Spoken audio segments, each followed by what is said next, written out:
Alkitab Berita Baik, Kejadian 4:29. Yakub meneruskan perjalanannya dan pergi ke negeri di sebelah timur Kanaan. Tiba-tiba dia ternampak sebuah perigi di padang. 3 kawanan domba berbaring di sekeliling perigi itu. Ternakan itu biasanya diberi minum di situ. Perigi itu ditutup dengan sebuah batu besar. Apabila semua binatang ternakan sudah berkumpul di tempat itu, para gembala menggulingkan batu itu ke samping. Lalu ternakan diberi minum. Setelah itu, para gembala menutup perigi itu semula. Yakub bertanya kepada para gembala yang berada di situ, "Hai sahabat-sahabat, kamu datang dari mana?" "Dari Haran," jawab mereka. Yakub bertanya lagi, "Kenalkah kamu dengan Laban cucu Nahor?" "Ya, kami kenal," jawab mereka. "Adakah dia sihat?" tanya Yakub. "Dia sihat," jawab mereka. "Lihat, itu dia Rahel, anak perempuan Laban. Dia sedang mengiring ternakan bapaknya." Yakub berkata, "Hari masih siang dan belum lagi masanya untuk memasukkan ternakan ke dalam kandang. Mengapa kamu tidak memberi ternakan minum, lalu membiarkan ternakan itu meragut rumput semula?" Mereka menjawab, "Ternakan ini hanya boleh diberi minum apabila semua ternakan sudah berkumpul di sini dan batu penutup digulingkan." Sementara Yakub bercakap-cakap dengan mereka, Rahel tiba bersama dengan ternakan bapaknya. Apabila Yakub nampak Rahel menggiring ternakan itu, Yakub pergi ke perigi, menggulingkan batu penutupnya ke samping, lalu memberi ternakan itu minum. Kemudian dia mencium Rahel dan menangis kerana terharu. Dia berkata kepada Rahel, "Saya anak Reka, saudara bapamu." Rahel berlari untuk memberitahukan hal itu kepada bapaknya. Apabila bapaknya mendengar berita tentang Yakub, anak saudaranya, dia berlari untuk berjumpa dengan Yakub. Laban memeluk dan mencium dia, lalu membawa dia masuk ke rumah. Apabila Yakub memberitahu Laban segala yang sudah berlaku, Laban berkata, "Ya, memang kamu sedarah dengan aku." Maka Yakub tinggal di situ selama 1 bulan. Laban berkata kepada Yakub, "Kamu tidak seharusnya bekerja untukku tanpa mendapat apa-apa, hanya kerana kamu saudaraku. Berapakah gaji yang kamu mahu?"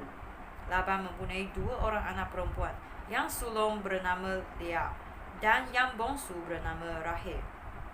Lea mempunyai mata yang cantik, Rahel pula mempunyai bentuk badan yang menarik dan wajah yang jelita. Yakub jatuh cinta dengan Rahel. Oleh itu dia berkata, "Saya akan bekerja selama 7 tahun untuk pacik, jika pacik membenarkan saya berkahwin dengan Rahel." Laban menjawab, "Aku lebih suka dia menjadi isterimu daripada isteri orang lain. Tinggallah di sini bersama dengan aku." Yakub bekerja selama 7 tahun untuk mendapat Rahel. Bagi Yakub, tahun-tahun itu berlalu seperti beberapa hari sahaja kerana dia mencintai Rahel. Kemudian Yakub berkata kepada Laban, "Masanya sudah tiba. Benarkanlah saya berkahwin dengan anak perempuan pacik." Maka Laban membuat jamuan perkahwinan dan menjemput semua orang. Tetapi pada malam itu, untuk menggantikan Rahel, Laban menghantar Lea kepada Yakub. Lalu Yakub bersetubuh dengan Lea. Laban memberikan Zilpah, hamba perempuannya, kepada anaknya Lea untuk menjadi hambanya. Pagi esoknya, barulah Yakub sedar bahawa Lea yang dikahwininya. Dia pergi berjumpa dengan Laban dan berkata, "Mengapa pacik melakukan hal ini kepada saya? Saya sudah bekerja untuk mendapat Rahel. Mengapakah pacik menipu saya?" Laban menjawab, "Menurut adat di sini, adik tidak boleh berkahwin sebelum kakaknya berkahwin. Tunggulah sampai selesai pesta 7 hari perkahwinanmu ini. Maka aku akan menyerahkan Rahel kepadamu, jika kamu mahu bekerja untukku selama 7 tahun lagi." Yakub bersetuju. Dan apabila selesai pesta perkahwinan itu, Laban menyerahkan Rahel kepada Yakub untuk menjadi isterinya. Laban menyerahkan Bilhah, hamba perempuannya, kepada anaknya Rahel untuk menjadi hambanya. Yakub juga bersetubuh dengan Rahel, dan dia mengasihi Rahel lebih daripada Leah. Kemudian Yakub bekerja untuk Laban selama 7 tahun lagi. Apabila Tuhan nampak bahawa Leah tidak begitu dikasihi seperti Rahel, dia mengizinkan Leah melahirkan anak, tetapi Rahel tetap tidak mendapat anak. Leah mengandung lalu melahirkan seorang anak lelaki. Dia berkata, Tuhan sudah melihat kesusahanku, dan kini suamiku akan mengasihi aku. Maka dia menamakan anaknya Reuben. Dia mengandung lagi lalu melahirkan seorang anak lelaki.